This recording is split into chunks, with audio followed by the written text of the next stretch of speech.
Story time audio ബുക്സിലേക്ക് എല്ലാവർക്കും സ്വാഗതം. കമല ഗോവിന്ദ് എഴുതിയ നോവൽ പൊൻചിരാത്. എടി, നിന്നോടാ ചോദിച്ചത്. ജ്യോതി അവൾക്ക് മുന്നിലേക്ക് പാഞ്ഞു ചെന്ന് നിന്നു. നിന്നോട് ആര് പറഞ്ഞെന്ന് എൻ്റെ ജയേട്ടൻ്റെ കാറിൽ കയറാൻ? അവൾ വീണ്ടും ചോദിച്ചു. പ്രഭ സംശയിച്ചു. രാവിലെ ജയേട്ടൻ ഇവിടെ നിന്നാണ് പോയത്. ജ്യോതി ചേച്ചി അന്നത്തെ സംഭവത്തിന് ശേഷം റെസ്റ്റിലാണ്. വിവരമറിയാൻ ജയേട്ടൻ ജ്യോതി ചേച്ചിയെ വിളിച്ചിട്ടുണ്ടാകും.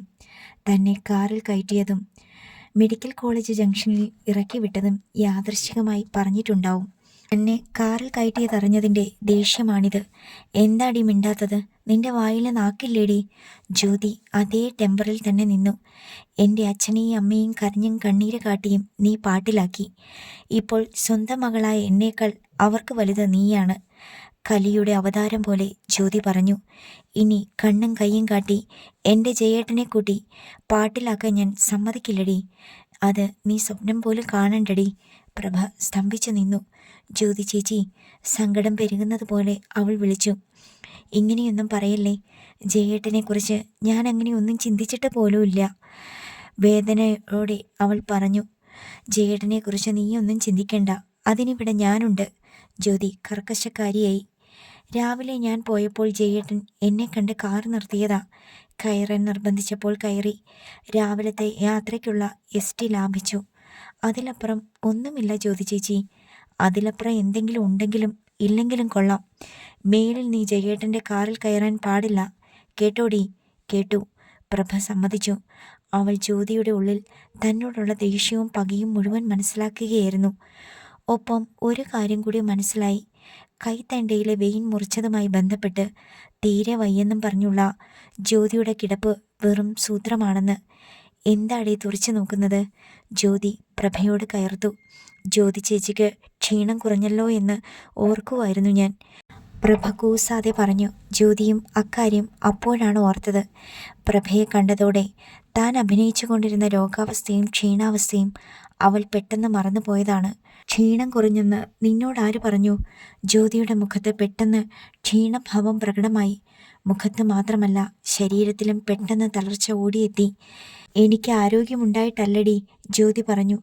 എൻ്റെ ഭർത്താവിനെ മയക്കിയെടുക്കാൻ ഉർവശിപ്പട്ടം കെട്ടി നീ ഒരുമ്പിട്ടിറങ്ങിയെന്നറിഞ്ഞാൽ പിന്നെ ഞാൻ എങ്ങനെയടി വയ്യാണ്ടായാലും കിടക്കുന്നേ?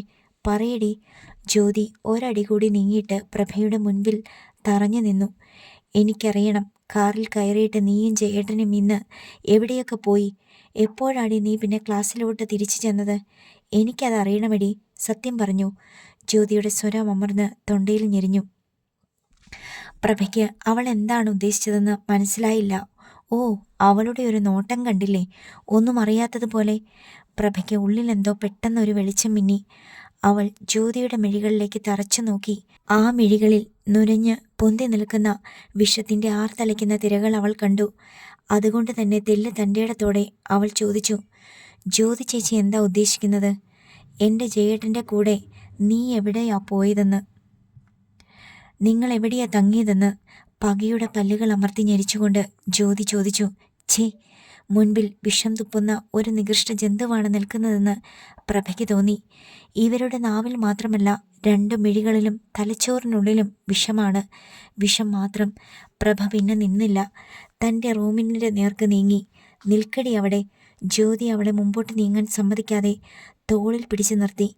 എൻ്റെ ചോദ്യത്തിന് ഉത്തരം തന്നിട്ട് നീ ഇവിടെ നിന്ന് അനങ്ങിയാൽ മതിയടി. പ്രഭ ജ്യോതിയുടെ കൈത്തലം ബലമായി പിടിച്ചു മാറ്റി. ഉത്തരം അർഹിക്കുന്ന ചോദ്യത്തിന് ഉത്തരം പറയേണ്ട ആവശ്യമുള്ള ജ്യോതി ചേച്ചി, അവൾ പറഞ്ഞു. ഈ ചോദ്യത്തിൻ്റെ ഉത്തരം ജ്യോതി ചേച്ചി സ്വയം ചോദിച്ചു നോക്ക്. ഓഹോ, നീ എന്നെ ഭരിക്കാനും പഠിപ്പിക്കാനും നോക്കുവാ? ജ്യോതിക്ക് പ്രഭയുടെ ഉത്തരം ഒട്ടും ഇഷ്ടമായില്ല. ഞാൻ ഒന്നിനുമില്ല, എന്നെ വിട്ടേക്ക്, പ്രഭ പറഞ്ഞു. ജ്യോതി തടഞ്ഞിട്ടും അവൾ തൻ്റെ റൂമിനുള്ളിലേക്ക് കയറിപ്പോയി. ഡ്രസ് മാറ്റിയിട്ട് പ്രഭ സ്റ്റെയർകേസ് ഇറങ്ങിച്ചെല്ലുമ്പോൾ മണിയമ്മ മുകളിലേക്ക് സ്റ്റെപ്പ് കയറാൻ ശ്രമിക്കുകയാണ്. കയ്യിൽ ഒരു സ്റ്റീൽ ചിരുവത്തിൽ തിളച്ച വെള്ളം. കൈത്തട കൂട്ടിപ്പിടിച്ചിട്ടുള്ളതിനാൽ മുകളിലേക്ക് കയറാൻ അവർ വല്ലാതെ പാടുപെടുകയാണ്. ഇങ്ങതാ മണിയാൻറ്റി. പ്രഭ ധൃതിയിൽ ഇറങ്ങിച്ചെന്ന് ആ വെള്ളം കയ്യിൽ വാങ്ങി. ഉപ്പിട്ട് തിളപ്പിച്ച വെള്ളമാ മോളെ, മണിയമ്മ പറഞ്ഞു. ജ്യോതിക്ക് വല്ലാണ്ട് കാല് വേദനിക്കുവാന്ന് പറഞ്ഞു. ഒന്ന് ആവി പിടിച്ചു കൊടുക്കാമെന്ന് കരുതി. പ്രഭയ്ക്ക് വിഷമം തോന്നി. പെറ്റമ്മയെ പോലും പറ്റിക്കുകയാണല്ലോ ജ്യോതി ചേച്ചി. മണിയാൻ്റെ കയറിക്കോ, വെള്ളം ഞാൻ കൊണ്ടുവന്ന് തരാം, അവൾ പറഞ്ഞു. മണിയമ്മയ്ക്ക് ആശ്വാസം തോന്നി. ബെഡിൽ കിടക്കുകയാണ് ജ്യോതി. പ്രഭയോടുള്ള വഴക്കിന് ശേഷം മൊബൈലിൽ ഫേസ്ബുക്ക് നോക്കുകയാണ്. കാലടി ശബ്ദം കേട്ടതോടെ മൊബൈൽ അവൾ തലയിണ കീഴിലേക്ക് ഒളിപ്പിച്ചു. എന്നിട്ട് അവശത ഭാവിച്ചു കിടന്നു. അയ്യോ എൻ്റെ അമ്മേ, വയ്യായി. മണിയമ്മയെ കണ്ടതോടെ കാലിൽ തൊട്ട് അവൾ ഞരങ്ങി. മണിയമ്മ അലിഞ്ഞുപോയി. അമ്മ ചൂട് വെച്ച് തരാം, അപ്പോൾ ആശ്വാസം കിട്ടും മോളെ. ജ്യോതിയുടെ അഭിനയം കണ്ട് പ്രഭ പകച്ചു നിന്നു. മണിയമ്മ തോളിൽ കിടന്നിരുന്ന തോർത്തെടുത്ത് ചൂടുവെള്ളത്തിൽ മുക്കിപ്പിഴിഞ്ഞ് ജ്യോതിയുടെ കാലിൽ ആവി വെച്ചു. പ്രഭയുടെ നിൽപ്പ് ജ്യോതി ശ്രദ്ധിച്ചു. വയ്യാത്ത അമ്മയെ കൊണ്ടാണോടി നീ ഇത് ചെയ്യിക്കുന്നേ? നിനക്കിത് ചെയ്താലെന്താ? അവൾ വന്നതേയുള്ളൂ ജ്യോതി, മണിയമ്മ പറഞ്ഞു. ചെന്ന് വല്ലതും കഴിക്കട്ടെ. അവളല്ലേ ഡോക്ടർ, അവൾക്ക് നല്ല വശം കാണും. അവൾ ചെയ്യട്ടെ അമ്മേ. അമ്മ അങ്ങോട്ട് മാറ്, പക ഉള്ളിൽ ഒളിപ്പിച്ച് ജ്യോതി പറഞ്ഞു. നീ ആവി പിടിക്കടി. പ്രഭ അനുസരിച്ചു. മണിയമ്മയെ എഴുന്നേൽപ്പിച്ച് മാറ്റിയിട്ട് ജ്യോതിയുടെ ഇരുപാദങ്ങളിലും ആവി പിടിച്ചു കൊടുത്തു. മണിയെ, എടി മണി. താഴെ നിന്ന് അപ്പോഴാണ് അച്യുതൻകുട്ടി വിളിച്ചത്. കോവയ്ക്കയും പാവയ്ക്കയും വിളഞ്ഞായിരുന്നു, അത് പറിക്കാൻ പറമ്പിലോട്ട് പോയതാ അച്ചുവേട്ടൻ. അതും കൊണ്ട് വന്നിട്ട് വിളിക്കുമായിരിക്കും. ഞാൻ അങ്ങോട്ട് ചെല്ലട്ടെ? മണിയമ്മ ധൃതിയിൽ താഴേക്ക് പോയി. ജ്യോതി കാത്തിരുന്ന സമയം അതാണ്. നീ എന്തിനാ തോർത്ത് കൂട്ടി പിടിക്കുന്നേ? ജ്യോതി പ്രഭയോട് ചോദിച്ചു. അതങ്ങ് മാറ്റ്, എന്നിട്ട് കൈ കൊണ്ട് പിടിച്ചാൽ മതി. അപ്പോൾ ചൂട് വെക്കണ്ടേ? നീ എന്നെ ചൂടാക്കാതിരുന്നാൽ മതി. പ്രഭ കൈകൊണ്ട് തന്നെ ജ്യോതിയുടെ കാലിൽ തടവി. ഇത് ഞാൻ നിനക്ക് തരുന്ന ശിക്ഷയാ. എന്തിനാണെന്നറിയാമോടി? ജ്യോതിയുടെ മുഖത്ത് ക്രൂരമായൊരു ചിരി പരന്നു. അറിയാം, പ്രഭ പറഞ്ഞു. രാവിലെ ജയേട്ടൻ്റെ കാറിൽ ഞാൻ കയറിയതിനുള്ള ശിക്ഷയല്ലേ? അപ്പോൾ നിനക്കറിയാം അല്ലേ? ഇനി മേലിൽ ഇത് ആവർത്തിച്ചാൽ ശിക്ഷ ഇതായിരിക്കില്ലടി. അതും എനിക്ക് മനസ്സിലായി. അപ്പോൾ ഞാൻ വിചാരിച്ചത്ര മണ്ടിയൊന്നുമല്ല നീ. ഒരാളുടെ നിസ്സഹായത അവരുടെ മണ്ടത്തരമായി കാണരുത് ജ്യോതി ചേച്ചി. ജ്യോതി ചിരിച്ചു. പ്രഭ തൻ്റെ കൈകൾ വിട്ട് എഴുന്നേറ്റു. ഇന്നത്തെ കോട്ട തീർന്നെങ്കിൽ എനിക്ക് പോകാമല്ലോ. ജ്യോതി അവളെ തുറച്ചു നോക്കി പല്ല് കടിച്ചു. താൻ കാല് പിടിപ്പിച്ചിട്ടും ഇവളുടെ മുഖത്ത് ആക്ഷേപമില്ല. ജ്യോതിക്ക് ആവശ്യം അവളുടെ എതിർപ്പായിരുന്നു. എതിർക്കുന്നവരോട് ഏറ്റുമുട്ടുന്നതാണ് സുഖം. പ്രഭ എതിർക്കുന്നില്ല. നിരാശയോടെ അവൾ പറഞ്ഞു. നീ ചെല്ല്. പ്രഭ മന്ദഹസിച്ചു. അവളുടെ അല്പത്വത്തെക്കുറിച്ചും വിവരക്കേടിനെയും ഓർത്തുള്ള സഹതാപത്തോടെ. മണിയമ്മയോടൊപ്പം അടുക്കളയിലും പിന്നെ തയ്യൽ മെഷീനിലുമുള്ള പതിവ് പണി തീർത്ത് ആഹാരവും കഴിച്ച് 10 മണിക്ക് ശേഷം പഠിക്കാനായി പ്രഭ തൻ്റെ റൂമിലെത്തിയതോടെയായിരുന്നു ജ്യോതിയുടെ ബാക്കി പ്രകടനം. ഏറ്റവും പുതിയ കുറേ സിനിമാ ഗാനങ്ങൾ ഒരു പെൻഡ്രൈവിലാക്കി ജയേഷ് കൊണ്ടുവന്നിരുന്നു. പ്രേമത്തിലെ അവള് വേണ്ട മുതൽ ആക്ഷൻ ഹീറോ ബിജുവിലെ മുത്തേ പൊന്നേ പിണങ്ങല്ലേ പോലെയുള്ള സോഷ്യൽ മീഡിയകളിൽ വൈറലായ ഗാനങ്ങൾ. ജ്യോതി അത് തൻ്റെ മൊബൈലിലേക്ക് എടുത്തിരുന്നു. അതുമായി അവർ മുറിക്ക് വെളിയിലേക്കിറങ്ങി. ഹാളിൽ പ്രഭയുടെ റൂമിൻ്റെ സൈഡിലുള്ള ജനാലയ്ക്ക് മുൻപിൽ ഒരു കസേര നീക്കിയിട്ട് ഭിത്തിയോട് ചേർന്നിരുന്നു. എന്നിട്ട് ആ മൊബൈൽ ഓണാക്കി മാക്സിമം വോളിയത്തിൽ ഗാനങ്ങൾ വെച്ചു. കുറേയേറെ പഠിക്കാനുണ്ടായിരുന്ന പ്രഭയ്ക്ക്. പക്ഷേ ജനാലയ്ക്ക് പുറത്തു നിന്ന് വരുന്ന ഗാനം അവളെ വല്ലാതെ അലോസരപ്പെടുത്തി. അവൾ എഴുന്നേറ്റ് വാതിൽ തുറന്ന് പുറത്തിറങ്ങി നോക്കി. ജ്യോതി ഇരിക്കുന്ന സ്ഥാനം കണ്ടപ്പോഴേ മനസ്സിലായി തന്നെ ദ്രോഹിക്കാൻ വേണ്ടി മനഃപൂർവ്വമുള്ള ഇരിപ്പാണെന്ന്. ജ്യോതി ചേച്ചി പ്ലീസ്. അവൾ ജ്യോതിയുടെ അടുത്തെത്തി. എന്നെ ഇങ്ങനെ ഉപദ്രവിക്കല്ലേ ചേച്ചി. ഇങ്ങനെ തന്നെ ഞാൻ നിന്നെ ഉപദ്രവിക്കും. എനിക്ക് കുറേ പഠിക്കാനുണ്ട് ചേച്ചി. നീ ഒട്ടും പഠിക്കരുത്, അത് തന്നെയാണ് എൻ്റെ ലക്ഷ്യം, ജ്യോതി പറഞ്ഞു. ഒളിച്ചു വെക്കുന്നതിനേക്കാൾ കാര്യങ്ങൾ തുറന്നു പറഞ്ഞ് നേരിട്ട് വെല്ലുവിളിച്ച് മുമ്പോട്ട് പോകുന്നതാണ് എനിക്കിഷ്ടം. പ്രഭ അന്താളിച്ചു. എന്നേക്കാൾ മുകളിലെത്താൻ ഞാൻ നിന്നെ ഒരിക്കലും സമ്മതിക്കില്ലടി. ജ്യോതി ചേച്ചി ഒരു ടീച്ചറല്ലേ? പഠിക്കുന്ന കുട്ടികൾ ഏറ്റവും ഉയർന്ന നിലയിൽ എത്തണമെന്ന് ആഗ്രഹിക്കുന്ന ഒരു ടീച്ചർ. അതെൻ്റെ ക്ലാസ്സിലെ കുട്ടികളുടെ കാര്യം. അത് നീ അറിയണ്ട. ഞാൻ പഠിപ്പിക്കുന്ന കുട്ടികളുടെ കാര്യം ഞാൻ നോക്കിക്കോളാം. നീ എന്നെ പഠിപ്പിക്കാൻ വരണ്ട. പ്രഭ മടുത്തു. ജ്യോതിയോടൊരു യുദ്ധത്തിന് വയ്യ. കീഴടങ്ങിയേ പറ്റൂ. പഠിക്കാൻ മറ്റു വല്ല മാർഗവും നോക്കണം. പിറ്റേന്ന് ക്ലാസ് കഴിഞ്ഞിറങ്ങുമ്പോൾ പ്രഭ മെഡിക്കൽ സ്റ്റോറിൽ നിന്ന് ഒരു ചെറിയ റോൾ പഞ്ഞി വാങ്ങി. രാത്രിയിൽ ജ്യോതി അവളുടെ കലാപരിപാടി ആരംഭിച്ചപ്പോൾ പ്രഭ അതിൽ നിന്ന് കുറേ പഞ്ഞി എടുത്ത് ചുരുട്ടി ചെവികൾക്കുള്ളിലും തിരികെ വെച്ചു. ചുറ്റുമുള്ള എല്ലാ ശബ്ദങ്ങളും നിലച്ചു. പ്രഭ ശ്രദ്ധയോടെ പഠിച്ചു. ദിവസവും ജ്യോതിയും പ്രഭയും ഇതേ പണികൾ തന്നെ തുടർന്നു. ജ്യോതി എന്തിനാ മണി പാതിരാത്രി വരെ ഇങ്ങനെ പാട്ടും വെച്ച് കുത്തിപ്പിടിച്ചിരിക്കുന്നേ? ഒരു ദിവസം അച്യുതൻകുട്ടി മണിയമ്മയോട് ചോദിച്ചു.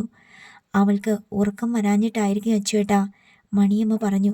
എന്ന് വെച്ചാൽ ഉറങ്ങാൻ പറ്റിയ താരാട്ടല്ലേ അവൾ വെക്കുന്നത്? ഇപ്പോഴത്തെ പിള്ളേരെ ഇളക്കുന്ന ഒരു വക പാട്ട്. അവൾക്ക് ഉറക്കം വരുന്നില്ലേല് വേണ്ട, ഇവിടെ മറ്റുള്ളവർക്ക് ഉറങ്ങണ്ടേ? തൊട്ടപ്പുറത്തെ മുറിയിലൊരു പെൺകൊച്ചിരുന്ന് പഠിക്കുവല്ലേ, അതിന് പഠിക്കണ്ടേ? ആ ബോധം വല്ലതും അവൾക്കുണ്ടോടി? മണിയമ്മ മറുപടി പറഞ്ഞില്ല. എന്തു പറയാൻ? ജ്യോതി റെസ്റ്റ് കഴിഞ്ഞ് സ്കൂളിൽ പോകാൻ തുടങ്ങിയിട്ടും അവളുടെ ആ പ്രവൃത്തിക്ക് ഒരു മാറ്റവും വന്നില്ല. അവൾ അതിൽ വല്ലാതെ ആനന്ദിച്ചുകൊണ്ടേയിരുന്നു. 4 മണിയോടടുത്ത സമയം പുതിയോട്ടെ മുറ്റത്ത് ജോജിയുടെ കാർ വന്നു നിന്നു. അച്യുതൻകുട്ടിയും മണിയമ്മയും കൂടി ടൗണിലേക്ക് പോയിരിക്കുകയായിരുന്നു. പലവ്യഞ്ജനങ്ങളെല്ലാം തീരാറായി. അത് വാങ്ങണം, അച്ചാറിടാൻ കുറേ നെല്ലിക്കയും നാരങ്ങയും വാങ്ങണം, ഒപ്പം മീനും. അതിനാണവർ പോയത്. കാർ വന്നു നിൽക്കുന്നത് പോർച്ചിലിരുന്ന് ഗെയിംസിൽ ശ്രദ്ധിക്കുകയായിരുന്ന ശില്പ കണ്ടു. പ്രിയയുടെ ഫോണിലാണ് അവളുടെ കളി. ശില്പ ഓടി അകത്ത് ചെന്നു. അമ്മേ, ഒരു ചേട്ടൻ വന്നിട്ടുണ്ട്, ശില്പ പറഞ്ഞു. ചേട്ടനോ? പ്രിയ വേഗം മുൻവശത്തേക്ക് വന്നു. ജോജിക്ക് മുൻപത്തേതിലും ഒരല്പം കൂടി വണ്ണം വെച്ചിട്ടുണ്ട്. BBAക്ക് ചേർന്ന ഹോസ്റ്റലിൽ തരക്കേടില്ലാത്ത ഭക്ഷണം കിട്ടുന്നതിൻ്റെ തെളിവ്. പക്ഷേ പഴയ ബഹള സ്വഭാവത്തിന് ഒരു മാറ്റവുമില്ല. അതുകണ്ട് പ്രിയയെ കണ്ടപ്പോൾ സ്വാതന്ത്ര്യത്തോടെ അവൾ മുറ്റത്ത് നിന്ന് സിറ്റൗട്ടിലേക്ക് കയറി വന്നുകൊണ്ട് ചോദിച്ചു. പ്രിയേച്ചിയല്ലേ? അതെ. വിളിച്ചപ്പോൾ കൃഷ്ണ പറഞ്ഞായിരുന്നു പ്രിയേച്ചിയും ശില്പമോളും ഇവിടെയുണ്ടെന്ന്. പ്രിയ ധരിച്ചിരിക്കുന്ന നൈറ്റിയിൽ തിരിപിടിച്ച് നിന്ന് ജ്യോതിയെ ശ്രദ്ധിക്കുകയായിരുന്നു ശില്പ. കൃഷ്ണയോ? അതാരാ? പ്രിയ നെറ്റി ചൊളിച്ചു നോക്കി. കൃഷ്ണപ്രഭ ഇവിടെ നിൽക്കുന്നേ. ഓ, പ്രിയയ്ക്ക് അപ്പോഴാണ് അത് പ്രഭയുടെ പേരാണെന്ന് മനസ്സിലായത്. നീ ഏതാ? പ്രിയ ചോദിച്ചു. ഞാൻ ജോജി. ജോജി ഉത്സാഹത്തോടെ പറഞ്ഞു. പ്രഭയെ മെഡിസിന് വിടണമെന്ന് അങ്കിളിനോട് പറയാൻ ഇവിടെ വന്നത്. ഞാനും ഫ്രണ്ട്സുമാണ്. അങ്കിളിനും ആൻറ്റിക്കും എന്നെ അറിയാം. ഞാൻ ഇതിനു മുമ്പും പലതവണ ഇവിടെ വന്നിട്ടുണ്ട്. അങ്കിളും ആൻറ്റി എവിടെ? ഇവിടെ കാണുന്നില്ലല്ലോ. ജോജി അകത്തേക്കുള്ള വാതിലിന് നേർക്ക് ഒന്ന് നോക്കി. അവരിവിടെ ഇല്ല. അപ്പോഴാണ് സ്കൂൾ വിട്ട് ജ്യോതി എത്തിയത്. മുറ്റത്ത് കിടക്കുന്ന കാർ ശ്രദ്ധിച്ചുകൊണ്ടാണ് അവൾ സ്കൂട്ടർ നിർത്തിയത്. ഇതാരാ പ്രിയേച്ചി? ജ്യോതി അവനെ ശ്രദ്ധിച്ചുകൊണ്ട് പ്രിയയോട് ചോദിച്ചു. പ്രിയ പെട്ടെന്ന് ഉള്ളിലൊരു കണക്കുകൂട്ടൽ നടത്തി. എന്നിട്ട് പറഞ്ഞു, പ്രഭയുടെ കൂടെ പഠിച്ചതാ, ജോജി എന്ന പേര്. അവളെ മെഡിക്കൽ കോളേജിൽ ചേർക്കാൻ മുമ്പിൽ നിന്നിരുന്നതാന്നാ പറഞ്ഞത്. ഇതിനു മുമ്പും പലപ്പോഴും ഇവിടെ വന്നിട്ടുണ്ടെന്ന് നമ്മൾക്കറിയത്തില്ലെന്നേ ഉള്ളൂ. വെടിമരുന്നിരിക്കുന്ന പുരയ്ക്ക് മീതെ അല്പം തീക്കനൽ വാരിയിട്ട് കൊടുത്തിട്ട് സൂത്രത്തിൽ പ്രിയ മാറി നിന്നു. ജ്യോതി കത്തി പൊട്ടുക തന്നെ ചെയ്തു. ഓഹോ, അപ്പോൾ നീയാണ് അവളെ മെഡിസിന് ചേർത്ത് പഠിപ്പിക്കുന്നത്? അവൾ ജോജിയെ നേരിട്ടു. ഹേയ്, പഠിപ്പിക്കുന്നത് ഞാനല്ല ജ്യോതി ആൻറ്റി, ജോജി നിഷ്കളങ്കതയോടെ പറഞ്ഞു. ഓ, എൻ്റെ പേര് നിനക്കറിയാമോ? ഇവിടെ നടക്കുന്നതൊക്കെ അവള് അപ്പോൾ തന്നെ ഇവനെ വിളിച്ചറിയിക്കുന്ന ജ്യോതി. പ്രിയ ഒരു തീക്കനലു കൂടി ഇട്ടു. അത് ശരി. ജ്യോതി അവനെ അടിമുടിയൊന്ന് ശ്രദ്ധിച്ചു. കാഴ്ചയിൽ തരക്കേടില്ല.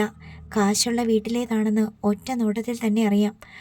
അവൾക്ക് കോളേജിൽ ഉപയോഗിക്കാനുള്ള ഡ്രസ്സുകളും കോസ്മെറ്റിക്സുകളും ഒക്കെ വാങ്ങിക്കൊടുത്തത് നീയാണല്ലേ? ജ്യോതി ചോദിച്ചു. 10-30,000 രൂപയുടെ മുതലുണ്ടല്ലോ. ഉണ്ട് ആൻറ്റി, പക്ഷേ ഞാൻ തനിച്ചല്ല. ഞങ്ങൾ 4-5 ഫ്രണ്ട്സ് ഷെയറിട്ട് വാങ്ങിയതാ. അപ്പോൾ ഷെയർ ഹോൾഡേഴ്സും ഉണ്ടോ? യാ, അവരും ഓരോരുത്തരായി മുടക്കിയ പണം മുതലാക്കാൻ ഇടയ്ക്കിടെ ഇങ്ങോട്ട് വരാറുണ്ടോ? ജോജി അമ്പരന്നു.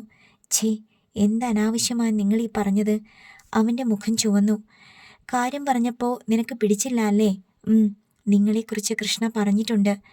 അത് മുഴുവൻ 100% സത്യമാണെന്ന് എനിക്കിപ്പോൾ ബോധ്യമായി. അവൾ എന്നെക്കുറിച്ച് എന്നാ പറഞ്ഞത്? കേൾക്കട്ടെ. ജ്യോതിയുടെ മുഖത്തെ പരിഹാസം വിട്ടു. പകരം ദേഷ്യമായി. അപ്പോഴാണ് കോളേജിൽ നിന്ന് പ്രഭ എത്തിയത്. ജോജിയെ കണ്ട് അവൻ്റെ അടുത്തേക്ക് വിടർന്ന മുഖത്തോടെ നീങ്ങുകയായിരുന്നു പ്രഭ. എടി, ജ്യോതി വിളിച്ചു. പ്രഭ ജ്യോതിക്ക് നേരെ മുഖം തിരിച്ചു. എന്നെക്കുറിച്ച് നീ ഇവന്മാരോടൊക്കെ പറഞ്ഞു നടക്കുകയല്ലേടി? പ്രഭ നടുങ്ങിപ്പോയി. എന്താ ജ്യോതി ചേച്ചി? ഞാൻ പറയാം കൃഷ്ണേ, ജോജി പറഞ്ഞു. ഒരത്യാവശ്യം ഉണ്ടായിരുന്നതുകൊണ്ട് ഞാൻ ഇന്ന് കോളേജിൽ പോയില്ല.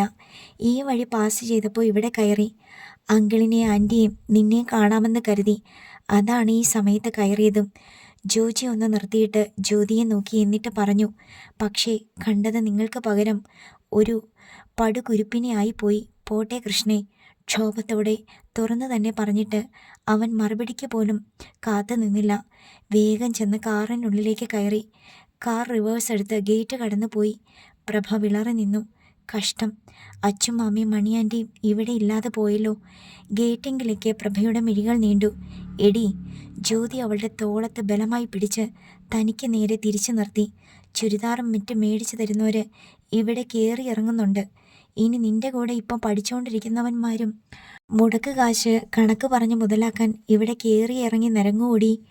നെഞ്ചു നിറയെ ചുട്ടുപഴുത്ത കഠാരകൾ ആഞ്ഞ് തറയ്ക്കുന്ന നൊമ്പരം തോന്നി പ്രഭയ്ക്ക്. പക്ഷെ അവൾ മിണ്ടിയില്ല. സ്റ്റെപ്പ് കയറി മുകളിലേക്ക് പോയി. ജ്യോതി ചേച്ചി ഇങ്ങനെ അനാവശ്യങ്ങൾ തന്നെ മെനഞ്ഞുണ്ടാക്കി പറയാൻ തുടങ്ങിയാൽ എന്തു ചെയ്യും? അവൾക്ക് ഉത്തരം കിട്ടിയില്ല. പകരം മിഴിയരികുകൾ മെല്ലെ മെല്ലെ നനവാർന്നു നിന്നു. നീ അങ്ങനെ തന്നെ ചോദിച്ചത് നന്നായി ജ്യോതി. പ്രിയ ജ്യോതിയെ അഭിനന്ദിച്ചു. നമ്മൾ അങ്ങനെ മണ്ടരായി നിൽക്കരുതല്ലോ. ജ്യോതി അവളെ നോക്കി പരിഹാസത്തോടെ ചിരിച്ചുകൊണ്ട് പറഞ്ഞു. അടിക്കാനുള്ള വടി എനിക്ക് തന്നിട്ട് പ്രിയേച്ചി മാറി നിന്ന് രസിക്കുമായിരുന്നെന്ന് എനിക്കറിയാം. പക്ഷേ അവളെ അടിക്കുന്നത് എനിക്കൊരു സുഖം തന്നെയാണ്. അതുകൊണ്ടാണ് ആഞ്ഞടിച്ചത് കേട്ടോ പ്രിയേച്ചി. ജ്യോതിയുടെ ആ പരിഹാസം പ്രിയയും വിളറി നിന്നു. അടുത്ത ദിവസം മെഡിക്കൽ കോളേജ് ജംഗ്ഷനിൽ ബസ് ഇറങ്ങിയിട്ട് കയറ്റം കയറുകയായിരുന്നു രാവിലെ പ്രഭ. ഇടയ്ക്കവൾ മുഖമുയർത്തിയപ്പോൾ കണ്ടു, മുകളിൽ ഒരു അക്വേഷ്യ മരത്തിൻ്റെ താഴെ നിൽക്കുന്ന കലേഷ് അവളെ തന്നെ നോക്കി നിൽക്കുന്നുണ്ട്. പെട്ടെന്ന് ജയേഷിൻ്റെ വാക്കുകൾ അവൾക്ക് ചുറ്റും അലയടിച്ചു. അവൻ ഇനി ഒരിക്കൽ കൂടി വരും. നിന്നെ കാണാൻ നിനക്കവനോട് തുറന്നു പറയാം എന്തും. ഇനി മേലിൽ വരണ്ട എന്നാണെങ്കിൽ അങ്ങനെ, ഇനിയും വരണം എന്നാണെങ്കിൽ അങ്ങനെ. പ്രഭയുടെ ഉള്ള് ആ 2 ചോദ്യങ്ങൾ കൊണ്ട് തിങ്ങി നിറഞ്ഞു. ഇനി വരണ്ട എന്നോ അതോ വരണമെന്നോ? അവളുടെ പാദങ്ങൾ തറഞ്ഞ് മണ്ണിൽ പുതഞ്ഞതുപോലെ നിന്നു. 100,000 തവണ സ്വയം ചോദിച്ചുകൊണ്ട് എന്തു പറയണം? വരണ്ട എന്നോ വരണമെന്നോ? കൃഷ്ണപ്രഭയെ, കലേഷ് വിളിച്ചു. ആ വിളിയിൽ ചമ്മലോ സങ്കോചമോ ഉണ്ടായിരുന്നില്ല. ഇനി നേരിൽ കാണാമെന്നും തുറന്ന് സംസാരിക്കാമെന്നുമുള്ള ധൈര്യം അവനുണ്ടായിരിക്കുന്നു. പ്രണയത്തിൻ്റെ വിത്തിന് ആദ്യം വെള്ളം പകരേണ്ടത് പെണ്ണല്ല ആണ് തന്നെയാണെന്ന് തോന്നിക്കഴിഞ്ഞു. അതുകൊണ്ട് അവൻ്റെ സ്വരത്തിൽ ഇപ്പോഴുണ്ടായിരുന്നത് ഒരാണിൻ്റെ പൗരുഷവും പ്രണയത്തിൻ്റെ ആർദ്രതയുമായിരുന്നു. 2 തിരിച്ചറിയാൻ പ്രഭയ്ക്ക് കഴിഞ്ഞു. ആ തിരിച്ചറിവ് ആർദ്രതയുടെ അലിവായെന്ന് അവളുടെ കരളിൻ്റെ ഒത്ത നടുവിൽ തൊടുകയും ചെയ്തു. പക്ഷേ ആ ഭാവം അവൾ മുഖത്ത് വരുത്തിയില്ല. പ്രഭ ചോദിച്ചു, കലേട്ടൻ വീണ്ടും വന്നോ? ആ വന്നു, അവൻ പറഞ്ഞു. എന്തിനെന്ന് മനസ്സിലാക്കാതെയാ ഈ ചോദ്യം? മനസ്സിലായി. കാത്തിരിക്കുമോ എന്ന് ചോദിക്കാനല്ലേ? അവൾ ചോദിച്ചു. അല്ല, അതെന്താ ചോദിക്കുന്നില്ലേ? ഈ ചോദ്യം ഞാൻ അവസാനത്തെ ഊഴമാക്കി മാറ്റിവെച്ചു. അപ്പോൾ പിന്നെ ഇപ്പോഴെന്തിനാ വന്നത്? വെറുതെ? എന്താ വെറുതെ എനിക്ക് ഈ കോളേജ് ക്യാമ്പസിൽ വന്നുകൂടെ? അവൻ നേർത്ത ചിരിയോടെ ചോദിച്ചു. അവൻ്റെ നനുത്ത ചിരിയും നർമ്മം കലർന്ന വാക്കുകളും അവൾക്കിഷ്ടപ്പെട്ടു. അന്ന് കണ്ടതിനേക്കാൾ സുഭകനാണ് അവനെന്ന് അവൾക്ക് തോന്നി. ട്രെൻഡി എംബ്രോയ്ഡറി വർക്കുള്ള വില കൂടിയ ഷർട്ടാണ് അവൻ ധരിച്ചിരിക്കുന്നത്. സ്കൈ ബ്ലൂ നിറം. ആ നിറത്തിൽ അവൻ്റെ മുഖം കൂടുതൽ ശോഭയാർന്നിരുന്നു. മിഴികൾക്ക് നെയ്ത്തിരി പ്രകാശവും ദീപ്തിയും ഉണ്ടായിരുന്നു. ഇവിടം വെറുതെ കാണാൻ വന്നതാണെങ്കിൽ പിന്നെ കണ്ടോളൂ. ഊറി വന്ന ചിരി ഉള്ളിലടക്കിയിട്ട് അവൾ പറഞ്ഞു. ഞാൻ ക്ലാസ്സിലേക്ക് പോകുവാണ്. പറയുക മാത്രമല്ല, അവൻ നിൽക്കുന്ന അക്വേഷ്യ മരത്തെയും കടന്ന് അവൾ മുന്നോട്ട് നീങ്ങി. കൃഷ്ണപ്രഭയെ, അവൻ വിളിച്ചു. അവൾ നിന്ന് തിരിഞ്ഞു നോക്കി. അവൾ ചോദിച്ചു. അല്ല, ഇവിടൊക്കെ ചുറ്റി നടന്ന് ശരിക്കൊന്ന് കാണണമെന്നുണ്ട്. ഇനിയും വരുന്നതിൽ വിരോധമുണ്ടോയെന്നറിയാനാ. അവൻ നനുത്ത ചിരിയോടെ ചോദിച്ചു. ഇതാ ജയേട്ടൻ പറഞ്ഞ അതേ വാക്കുകൾ. വരണമെങ്കിൽ അങ്ങനെ പറയാം, വേണ്ടെങ്കിൽ അങ്ങനെ പറയാം, തുറന്നു തന്നെ പറയാം. രണ്ടിലേത് പറഞ്ഞാലും ഉറച്ച തീരുമാനമായി. അവൾ അവൻ്റെ മുഖത്തേക്ക് നോക്കി. അതരത്തിൽ അറിയാതെ വിടർന്ന ഒരു തൂമന്ദഹാസം അവൾക്ക് ഒളിപ്പിക്കാൻ കഴിഞ്ഞില്ല. എങ്കിലും പറഞ്ഞു. അവിടെ തന്നെ നിന്ന് ഒന്ന് വട്ടം ചുറ്റി നോക്കിയിട്ട് ഉറക്കെ വിളിച്ചു ചോദിക്ക്, സമ്മതമാണോന്ന്. വീണ്ടും വന്നു കണ്ടോട്ടേന്ന്. സമ്മതം കിട്ടിയ വരുവോ കാണുവോ ചെയ്യ്. അതിനിപ്പോൾ എന്നോടെന്തിനാ ചോദിക്കുന്നേ? ഞാൻ ഉറക്കെ വിളിച്ചു ചോദിച്ചു. അവൻ പറഞ്ഞു. എന്നിട്ട്? സമ്മതം തന്നു. ഓ, എങ്ങനെ മനസ്സിലായി? ഞാൻ ഇവിടെ തന്നെ നിന്ന് ഒന്ന് വട്ടം ചുറ്റി വിളിച്ചു ചോദിച്ചു. ചുറ്റും നല്ല പ്രകാശം. പ്രകൃതിയുടെ മുഖത്തൊരു തൂമന്ദഹാസം കണ്ടു. അപ്പോൾ മനസ്സിലായി സമ്മതമാണെന്ന്. എന്താ അല്ലേ? ആ, എനിക്കെങ്ങനെ അറിയാം?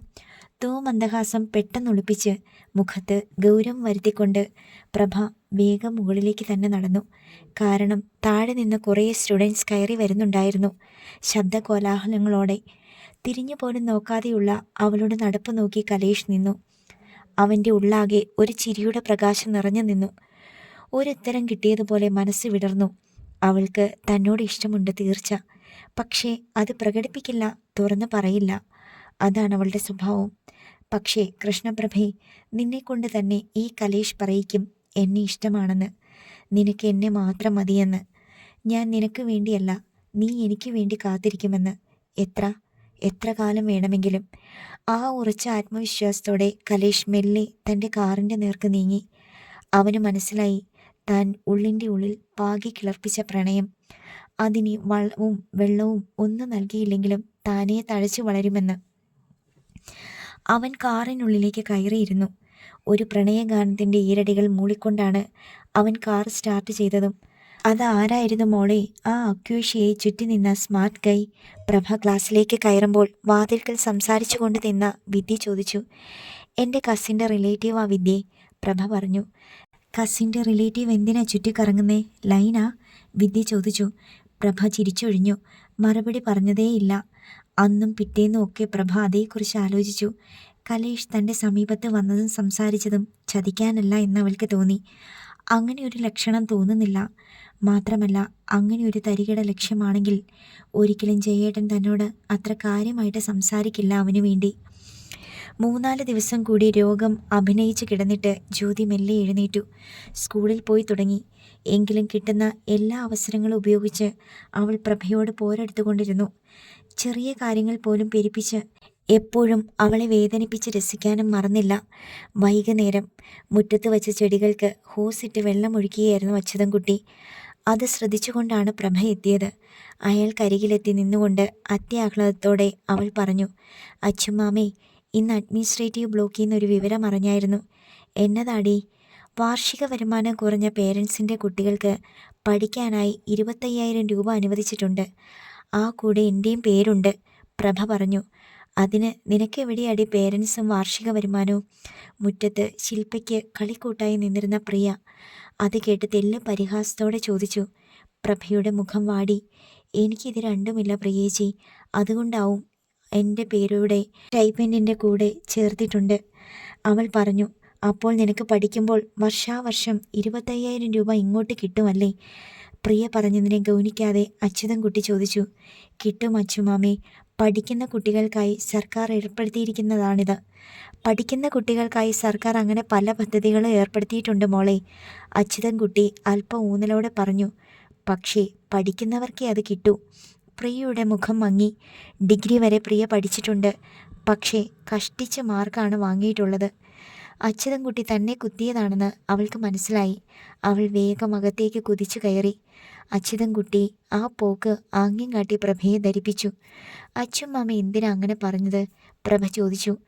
അവൾ എന്തിനാ നിന്നോട് അങ്ങനെ പറഞ്ഞത്? അച്യുതൻകുട്ടി ചോദ്യം തിരിച്ചു. ഞാൻ ഈ കാര്യം അച്ചുമാമയോട് പറഞ്ഞത് വേറൊരു കാര്യം കൂടി പറയാനാ, പ്രഭ പറഞ്ഞു. എന്താ? 25,000 രൂപയെ കോളേജിലായിട്ടുള്ളൂ. അതെ, 25,000 രൂപ കോളേജിൽ നിന്നും സ്റ്റൈപ്പൻഡായി കിട്ടുകയും ചെയ്യും. കിട്ടുന്ന സ്റ്റൈഫൻഡ് വാങ്ങി വെച്ചാൽ അടുത്ത വർഷത്തെ ഫീസ് അടയ്ക്കാമല്ലോ അച്ചുമാമേ. അങ്ങനെ ചെയ്യാവുന്നതാടി, അതിനിപ്പോൾ എന്താ? അല്ല, പ്രഭ പറഞ്ഞു. അങ്ങനെ വരുമ്പോൾ ബാങ്കിൽ കിടക്കുന്ന പണം. അച്യുതൻകുട്ടി അവളുടെ നേർക്ക് നോക്കി. ആ കാർ വാങ്ങിയ ലോൺ ഇപ്പോഴും അതേപടി കിടക്കുമല്ലേ അച്ചുമാമേ? ആ ഓർമ്മ അച്യുതൻകുട്ടിക്കും ഒരിടത്തി തന്നെയാണ്. ലോൺ ഗഡുക്കൾ കുടിശ്ശികയാകാൻ തുടങ്ങിയിട്ട് 5-6 മാസമായിരിക്കുന്നു. ഉള്ളത്രയും എടുത്ത് ലോൺ അടച്ചാൽ അത്രയും ആയല്ലോ എന്ന് കരുതിയിട്ടാ അച്ചുമാമേ. ഞാനൊന്ന് ആലോചിക്കട്ടെ മോളെ, എന്തെങ്കിലും ചെയ്തേ തീരൂ. ചെയ്തില്ലെങ്കിൽ പ്രശ്നം തന്നെയാ, അച്യുതൻകുട്ടി ഒരു നെടുവീർപ്പോടെ പറഞ്ഞു. ഹോസ് താഴെയിട്ട് അയാൾ അകത്തേക്ക് കയറി. പ്രഭ പിന്നാലെയും. ഇരുവരും കിച്ചണിലേക്കാണ് ചെന്നത്. മണിയമ്മ പല വ്യഞ്ജനങ്ങളുടെ ഒരു നീണ്ട ലിസ്റ്റ് എഴുതി തയ്യാറാക്കുകയായിരുന്നു. അച്യുതൻകുട്ടി അത് കണ്ട് അമ്പരന്നു. മണിയെ, നീ ഇതെന്താ പണിയാ ചെയ്യുന്നേ? കുറിപ്പടി എഴുതി എന്നെ പേടിപ്പിക്കുവാണോ? കഴിഞ്ഞയാഴ്ച മേടിച്ചതൊക്കെ തീർന്നു അച്ചുവേട്ടാ. മണിയമ്മ ഭാവഭേദമൊന്നുമില്ലാതെ ലിസ്റ്റ് അയാളെ ഏൽപ്പിച്ചു. അയാൾ ലിസ്റ്റിലൂടെ കണ്ണോടിച്ചു. ഹോർലിക്സ് ഇത്തവണയും എഴുതിയോ? അത് തീർന്നു ചേട്ടാ. നീ എന്താടി അത് കൊഴിച്ചൊരൊട്ടി തിന്നുവാണോ? അച്യുതൻകുട്ടിക്ക് ദേഷ്യം വന്നു. ആ ദേഷ്യം മണിയാൻറ്റിയോടല്ലെന്ന് പ്രഭയ്ക്ക് മനസ്സിലായി. മണിയമ്മ അത് കണക്കിലെടുത്തതേയില്ല.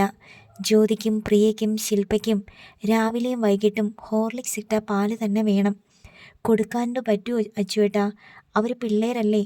കുഞ്ഞ് പാലിൽ ഹോർലിക്സ് ഇട്ട് കുടിക്കുന്നത് മനസ്സിലാക്കാം. പക്ഷേ മുതിർന്നവരും അത് തന്നെ ചെയ്യണോ? അവരെയും പിള്ളേരായി തന്നെ കൂട്ടണോ? ഞാൻ എന്ത് ചെയ്യാനാ? മണിയമ്മ ചോദിച്ചു. പ്രഭയ്ക്ക് മനസ്സിലായി, ഈ വീട്ടിൽ അച്ഛൻ മാമിയുടെ വരുമാനത്തിന് താങ്ങാനാവാത്ത വിധമാണ് ഇപ്പോഴത്തെ അംഗസംഖ്യ.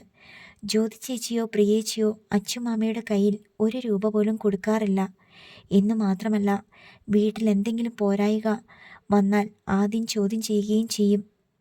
എന്ത് ചെയ്യാനാണ്? അച്യുതൻകുട്ടി മണിയമ്മയുടെ ലിസ്റ്റ് വാങ്ങി കവലയിലെ പലചരക്ക് കടയിലേക്ക് പോയി.